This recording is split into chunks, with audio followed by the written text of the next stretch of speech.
Salut à tous, de nouveau retour sur les tutos. De toute manière, ça va être un peu la constante de l'hiver, comme vous avez déjà pu le remarquer. Je vais régulièrement, voire très régulièrement en poster. Il y aura quand même quelques parties de pêche, mais voilà, l'hiver on pêche moins, donc j'en profite un peu pour vous parler matériel, parce que c'est souvent à cette période qu'on se concentre le plus sur le matériel.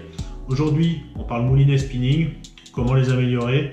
Alors contrairement au moulinet casting, il n'y a pas 50 000 améliorations à apporter à un moulinet spinning.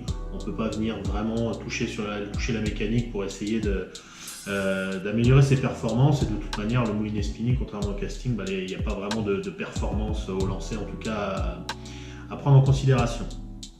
Donc les choses les plus importantes sur un moulinet spinning pour lancer loin et lancer bien, une fois de plus, le diamètre de la tresse va quand même avoir une petite incidence, toujours sur la glisse dans les anneaux, va avoir une moindre incidence sur la façon dont ça va se vider du moulinet.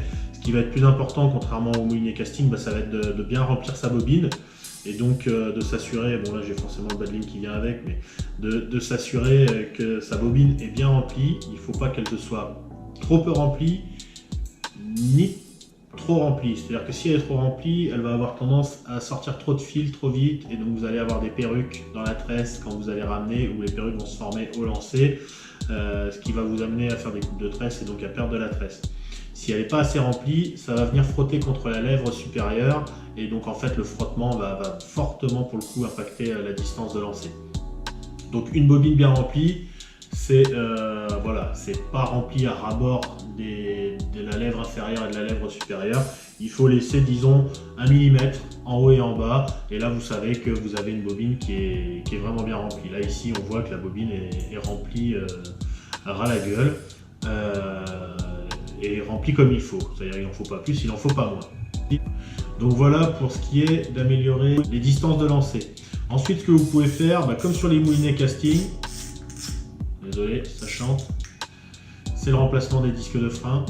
Alors tous les moulinets spinning ne sont pas équipés de disques en carbone, et bien souvent il y a quand même assez peu de modèles qui bénéficient de pièces de rechange, notamment chez Carbontex.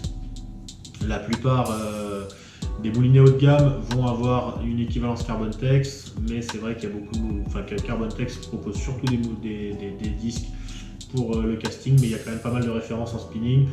Bien sûr, les Stella ont leur équivalent Carbontex. Il me semble de mémoire que pour celui-là, il n'y en a pas, donc j'ai pas pu remplacer les disques de frein pour obtenir justement ce freinage plus fluide, plus progressif que permet d'avoir les disques Carbontex.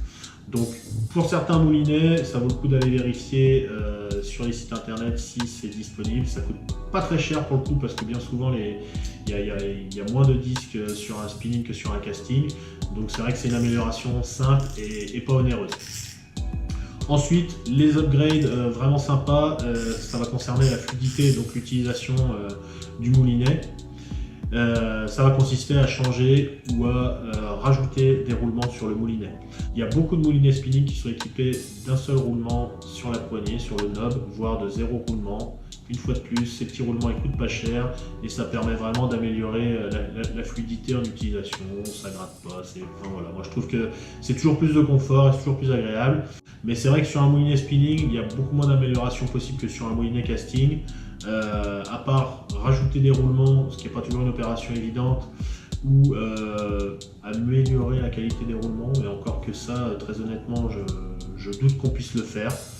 Mais voilà, pensez toujours, première chose, à bien remplir la bobine, à choisir la tresse du bon diamètre, éventuellement à remplacer le disque de frein. Là déjà vous allez avoir fait les deux plus grosses upgrades. Ensuite, si vous êtes coquet comme moi, vous rajoutez des roulements dans le knob. Je sais qu'en France, il y a énormément d'utilisateurs de Shimano Stradic. Sachez que votre Shimano Stradic, c'est un 6 plus 1 roulement. Moi, le mien, j'en ai acheté un pour la Suède, là je suis en train de le vendre. C'est un 7, parce que justement, j'ai rajouté le petit roulement de knob qui m'a apporté le petit supplément de confort. Ça m'a coûté 1,50 €, et voilà. C'est tout bête, on n'y pense pas, mais c'est toujours plus de confort, et vu les heures passées au bord de l'eau à utiliser ces engins, moi je trouve que c'est pas mal d'avoir des moulinets fluides et agréables à utiliser.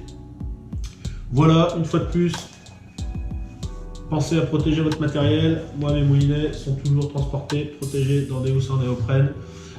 C'est un investissement qui vaut la peine. Ça permet de garder les moulinets en bon état. Et comme ça, le jour où vous voulez changer de moulinet parce qu'il y a une nouvelle technologie ou parce qu'il ne répond plus à votre besoin, vous avez un moulinet en bon état et facile à revendre. Voilà, j'espère que ça vous a plu. Je vous dis à très bientôt pour un prochain tuto. Ciao!